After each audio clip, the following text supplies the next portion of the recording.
Halo, balik lagi sama gue Aca. Em, Kali ini gue mau ajak kalian untuk siap-siap bareng gue karena sebentar lagi gue selesai cuti, jadi gue harus balik kerja lagi, sayangnya.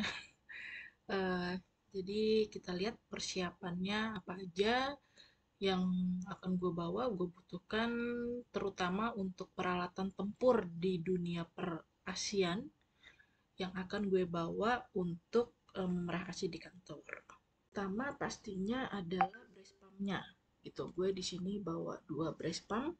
Eh, ada satu lagi botolnya gue bawa dua breast pump biar menghemat waktu pumping. Jangan lupa perlengkapan mesin pompa asinya juga kayak selang, kemudian kabel charger atau power bank jangan sampai lupa supaya kalau misalnya baterainya habis bisa dicas gitu.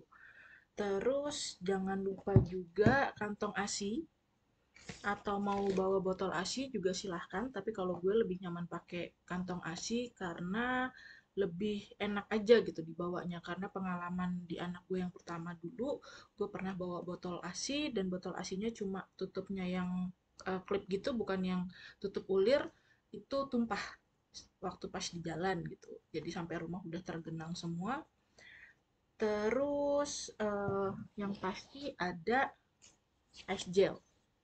Es gel atau ice pack itu terserah.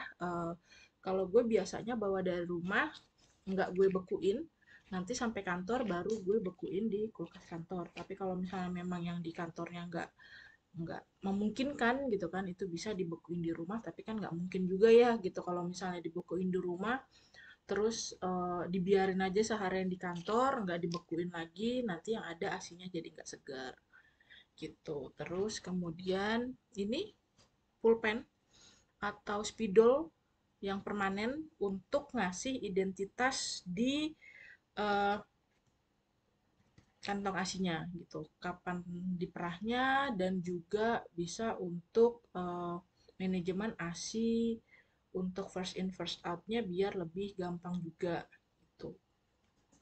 Kemudian ini gue biasa selalu sedia ini juga walaupun lagi nggak pumping gitu ya.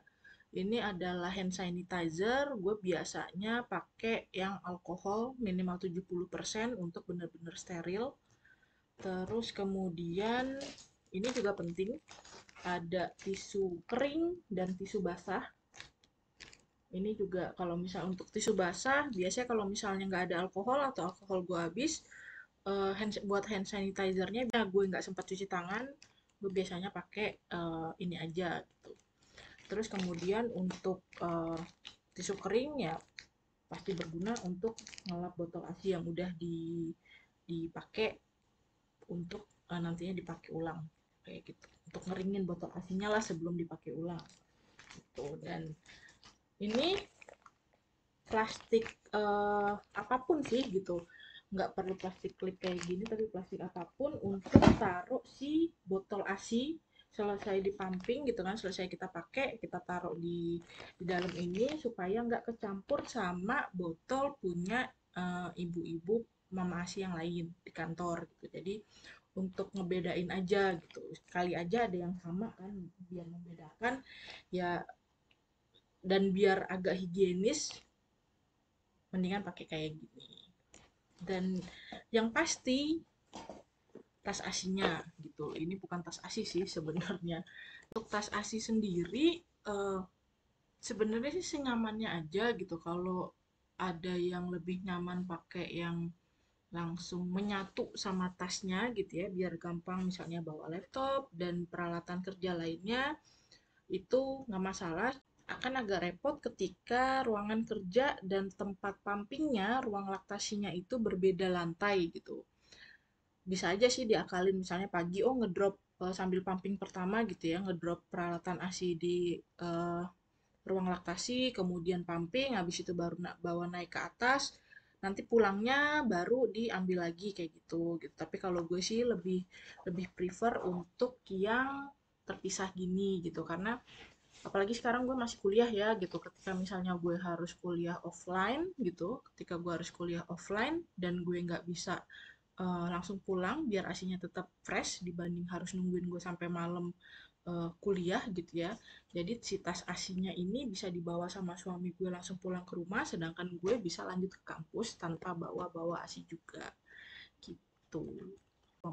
Sama satu lagi breastpad gitu. Breastpad selain yang dipakai juga harus ada buat gantinya karena jadi nggak sehat juga ketika kita seharian pakai breastpad yang sama dan nggak diganti-ganti. Kalau gue sih biasanya pas jam makan siang breastpad yang dari pagi gue pakai itu gue ganti gitu. Jadi gue juga selalu punya cadangan di tas untuk misalnya tiba-tiba breastpadnya basah gitu kan atau sudah terlalu lembab atau gue disuruh apa namanya pergi ke luar kantor untuk rapat gitu, itu gue sudah punya cadangan untuk bisa ganti-ganti dan itu harus selalu tersedia di tas kayak gitu.